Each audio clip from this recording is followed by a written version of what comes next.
اس قانون کی وجہ سے کسانوں کے پاس پیسہ زیادہ آیا، پہلی دفعہ اتنا زیادہ پیسہ ملا، تقریباً 1100 ارب روپیہ، جو ساری چیزیں، گندم کا اچھا پیسہ ملا، چاول کا ملا، مکئی کا ملا، گنے کا ملا، اس سے جو پیسہ گیا 1100 ارب روپیہ کسانوں کے پاس، وہ پیسہ انہوں نے لگایا اپنی فصلوں پہ، اور اس کی وجہ سے ریکارڈ گندم بھی ریکارڈ ہوئی، گنا آلموسٹ سیکنڈ ہائیسٹ ہمارا گنا کا ہوا، چاول بھی ریکارڈ ہوا، اور پھر مکئی بھی ریکارڈ کراپس ہوئی۔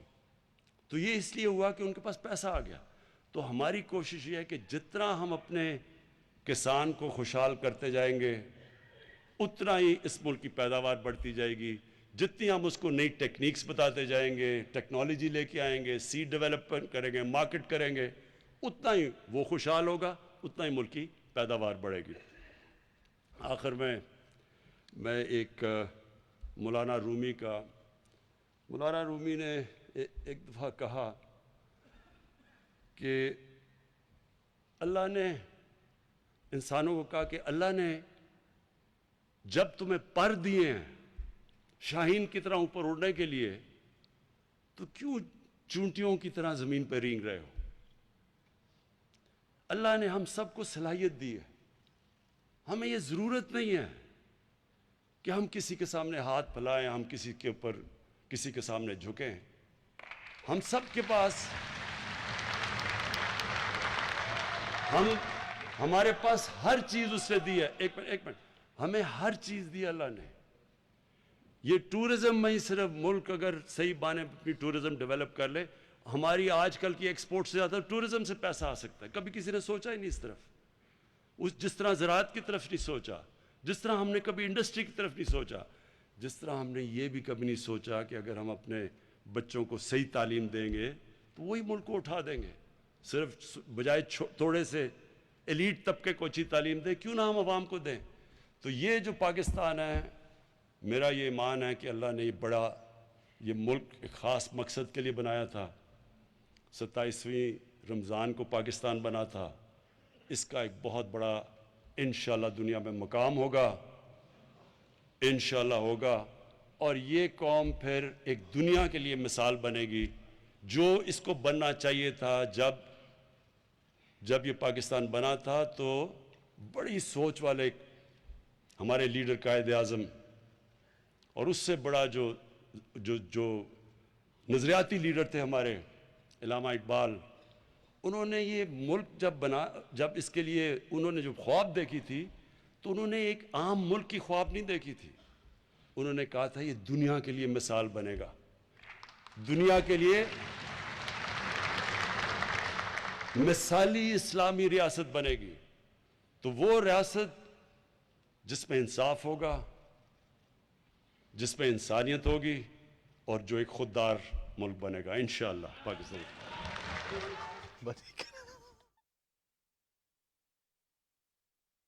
وزیر اعظم عمران خان نیشنل کسان کنونشن سے خطاب کر رہے تھے۔ ان کا کہنا تھا کہ پاکستان کی آبادی جتنی تیزی سے بڑھی ہے اور بڑھ رہی ہے، خوراک کے مسائل بھی ساتھ ساتھ بڑھیں گے۔ ہمیں خوراک کو تحفظ دینا بہت زیادہ ضروری ہے۔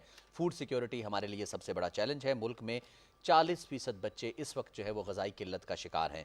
کسان کارڈ کا ہم نے اجرا کر دیا ہے، اور اس سے چھوٹے کاشتکاروں کو براہ راست سبسڈی ملے گی، وہ سہولیات سے فائدہ اٹھا سکتے ہیں۔ موجودہ حکومت باقاعدہ ایک ویژن کے تحت کاشتکاری پر توجہ دے رہی ہے، زرعی سیکٹر کی بڑھوتری پر توجہ دے رہی ہے، اور کوشش ہماری موجودہ حکومت کی یہی ہے کہ کاشتکار طبقے کی خوشحالی وہ ہماری اولین ترجیحات میں شامل ہے۔